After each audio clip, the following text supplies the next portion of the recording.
pense aussi par rapport à aide alimentaire yi nga xam ne mën nañu wax ne état bu Sénégal wax na tamit avec ces chiffres 69 milliards de francs CFA pour 1 million de ménages sur une population de 15 millions d'habitants nga xam ne avec le coronavirus dañoo gis émerger de nouveaux types de pauvres parce que su ma nee de nouveaux types de pauvres Sénégal mën nañu wax ne carrément économie bi yëpp informel bi moo ko ŋànk léegi nga gis ne carrément ceux qui travaillaient dans l'informel bi doon gagner 5000 francs léegi ils peinent même à avoir 500 francs du coup ñoom si ban base dañuy jël pour recenser ces 1 million de ménages ça pose problème aussi. loolu difficulté la l'idée elle est bonne mooy li ma wax léegi rek ne accompagner nit ñi ci contexte bi soxlawul sax nga naan yëkkati naa nangam agiral rek nit ñi gis waaw agiral nit ñi gis soxlawul chiffres yi ñu def ay éléments de langage ku ne fu ñu dem taxaw ne dégager nañ nangam arrêtons ça nous sommes en état d'urgence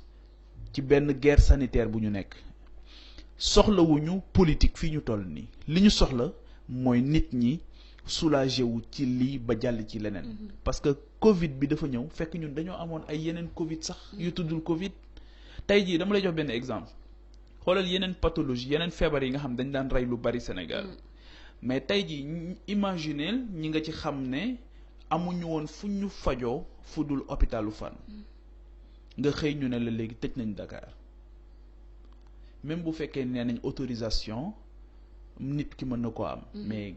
autorisation moi j'en sais quelque chose pour am ko yombul surtout bu fekkee ne yaa ngi dëkk fu sori ci Sénégal nan ngay def ba jot ci préfet rek c'est un problème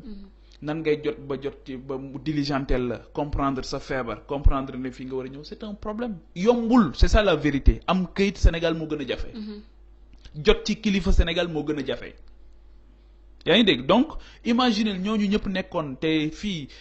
tout horaire yooyu nga daan gis yëpp ñuy xëy di ñëw Dakar ay malade lañ daan indi ñooñu tey lan lañ leen préparel ñooñu soxla wuñ dégg ay 69 milliards ak yooyu de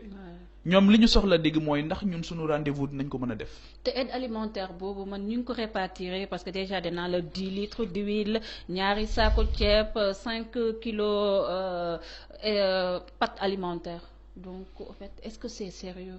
dans un pays où les gouvernants où nga xam ne carrément le bas peuple moo la élire. man daal xam nga luñ ciy jàngate. ça respecte rien du tout. xam nga luñ ciy jàngate mooy nañu bàyyi waxu. loolu nga xamante ni moom la ñu bëgg tubaab yi di ñu gërëmee. waaw naan ko taux de croissance bi toll na nii taux de croissance Sénégal dëgg tey mooy lii réalité bi. c'est ça ça a mis à nu tout sunu niveau de développement mooy réalité bi xawma nan lañ ko tuddee xawma nan genre la tudd waaye mooy lii nii. waaw yaa ngi dégg donc loolu mooy les véritables questions yi nga xamante ni aussi dañ ko war a aborder. avec cette pandémie là waaw loolu mooy la réalité loolu moom mooy la réalité la triste réalité c'est-à-dire que jàpp naa ne bu ñu jógee ci lii moom rien ne sera plus comme avant man jàpp naa loolu. en tout cas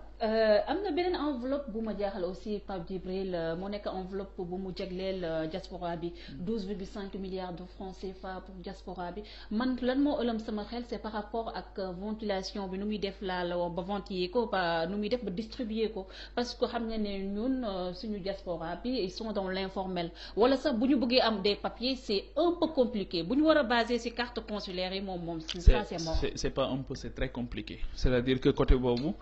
ñi nga xamante ni yëpp dañu am présence aujourd'hui ci espace public di wax nit ñi di leen déglu muy yow muy man li ngay jot ci ñu lay bind man diaspora musuma bindee musuñu ma contacter ni ñu ma contacter ci jamono ji musul am njàqare bi rëy na ñoom ñaari njàqare lañ boole mooy am na njàqare pour seen réew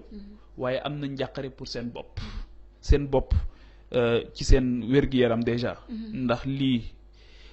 di raam ndax dina leen dal wala déet beneen bi mooy sa barab ba nga doon liggéeyee tëj na donc alors que yow sax xëy na yaa doon dundal ñi nekk fii c'est un problème est-ce que loolu ñuy distribuer da nga koy jox ñi mu doon jox fii ñi mu yoroon te loolu moo gën a pertinent wala ndax da nga koy jox moom ma nga xamante ni moo ko soxla woon su fekkee ne kooku dafa nekkoon ci clandestinité nooy xamee existence am. nooy xamee fu mu nekk nooy xamee ci lu mu nekk. ñan ñooy les interlocuteurs crédibles est-ce que association yi la parce que foofu aussi problème am na fa. parce que da ngay gis ñaari nit yu ñëw daje ne association lañ. fekk nga jël ñaari nit ñee nekk association nekk 300 personnes nga yemale traitement bi. jox kii 20 millions par exemple jox kii 20 millions alors que kii ñaari nit rek la. ay businessman lañ. yaa ngi dégg business aussi dafay am dans ces genres de situation moo tax il faut faire très attention am na ñoo xamante ni buñ déggee ne xaalis jóg na seen fit dafay dem te bañuñu ci dara comme nan lañ mën a concevoir ci Sénégal tey thermoflash yi nga xamante ni 25000 la doon jar ñu koy jaay tey 100 non démb 103000 gis naa ko plus de 100000 ay thermoflash yoo xam 25000 la ñu wax ne loolu leen jar en temps normal te loolu sénégalais loolu moo tax l'homme est le loup de l'homme. L'homme est un loup pour l'homme au lieu que mu war a nekk un remède pour l'homme c'est un loup pour l'homme loolu ñun war nañu am gàcce gu rëy ci ñun war nañu am benn yeddaange bu mag a mag ci ñun foofu la ñu toll nga jël masque yi nga xamante ni nee nañ daawul jàll lu dul 200 xaw ma 300 francs léegi ñoo ngi koy jaayee 1500 am na ñu koy jaayee 1500 francs. Qu'est-ce qu'on veut? Qui régule dans ce pays? Finalement, chacun fait ce qu'il veut. lii dafa mettre juste à nous nos mauvaises habitudes rek. En plus Pape Djibril am na beneen affaire bu am par rapport à la diaspora parce que nit yi bu ñu déggee diaspora rek dañuy seen xel day dem si ñu nekk Europe mais diaspora bi c'est pas seulement ceux qui sont en Europe ou bien aux États-Unis Gambie sax Mali diaspora bi si biir diaspora bi tamit moo am ay étudiants. Ça aussi ça pose problème. Je suis totalement d'accord c'est-à-dire que pour man liggéey bu rëy la du bu ndaw de. te ñoom liggéeyu recensement boobu ñun la difficulté que la diaspora a toujours eu. man c'est une question boobu dama ko poser à chaque fois que ma rencontrer secrétaire d'État wala ministre en charge des Sénégalais de l'extérieur c'est une question boo xam ne dama ko poser tout le temps mooy le recensement. te quelques rares personnes yooyu aussi. le ventre mot jusque-là ça a été le recensement. waaw le recensement léegi nag nan ngay def ba ci biir diaspora boobu nga xam ñi ko soxla ak ñi ko soxlawut parce que bu fekkee ne nit ki xëy na xeex na sax ba ñu légaliser ko xëy na wala mu am nationalité xëy na mën naa gën a yombe ci moom kooku it identifier ko mooy gën a yomb waaye mën nga koo identifier ba pare fekk na soxlawul yow li ngay joxe fekk na ki ko soxla nag moom nan ngay def ba jot ci moom kooku nga xam ci clandestinité la nekk kooku nga xamante ni fi mu ne ni ñemeetul génn amatul lu mu lekk parce que dañu amatul vendeur à la sauvette la woon par exemple da doon gàddu saagam di jaay fan la jëm effectivement li nga wax aussi c'est très pertinent on n'a pas notre diaspora du foofu rek waaw ñi nekk fii ci Gambie ñi nekk fii ci Mali ñu ay sénégalais lañ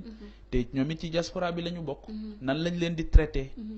nan lañ leen war a traité ña fa daan fortaatu tuuti di ko yónnee seen njaboot fii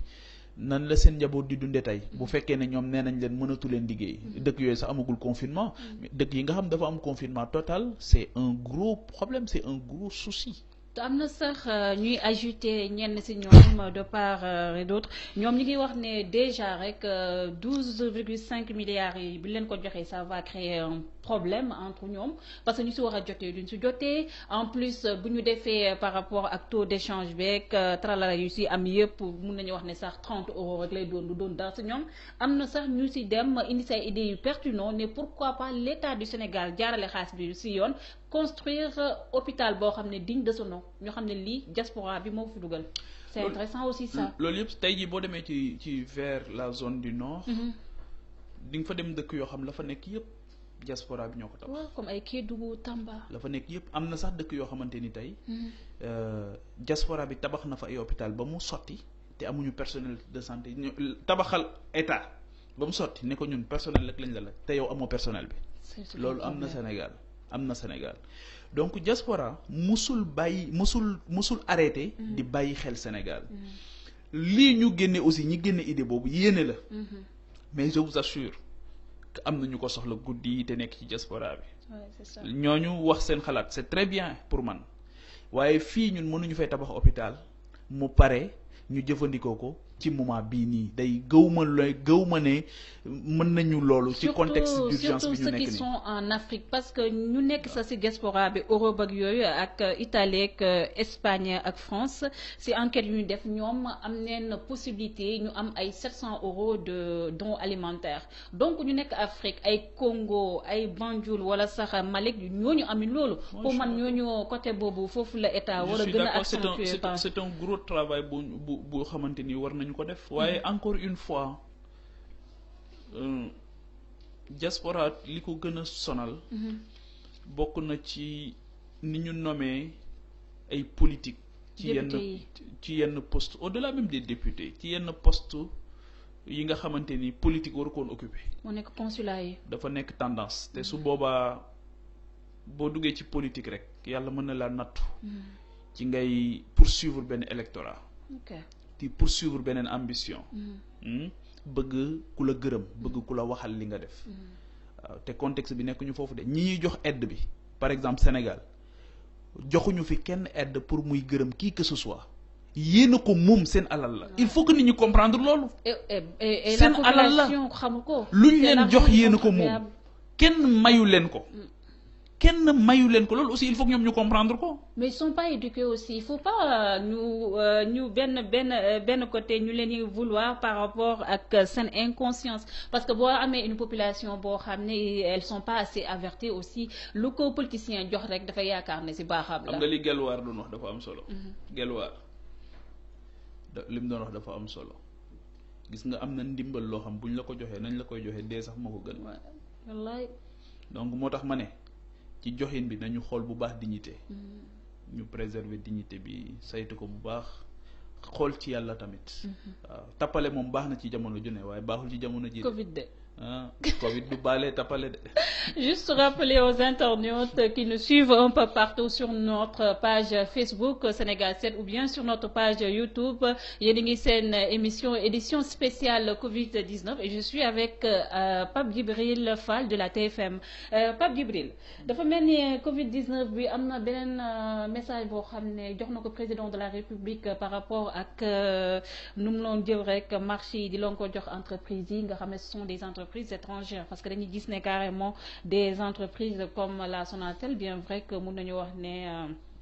teg na tànkam bu baax fii suñu réew gis nañ ne mu joxe 2 milliards de francs CFA.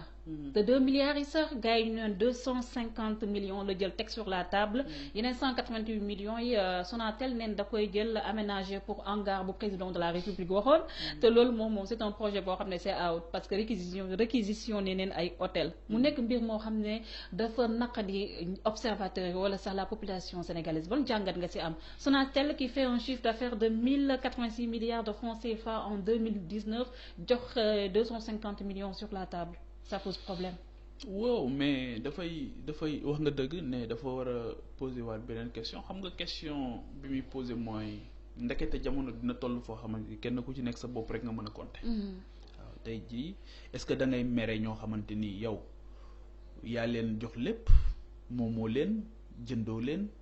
nga ne leen nag tey ngeen defal ma loo xamante ni seen mbaax rek laay yaakaar.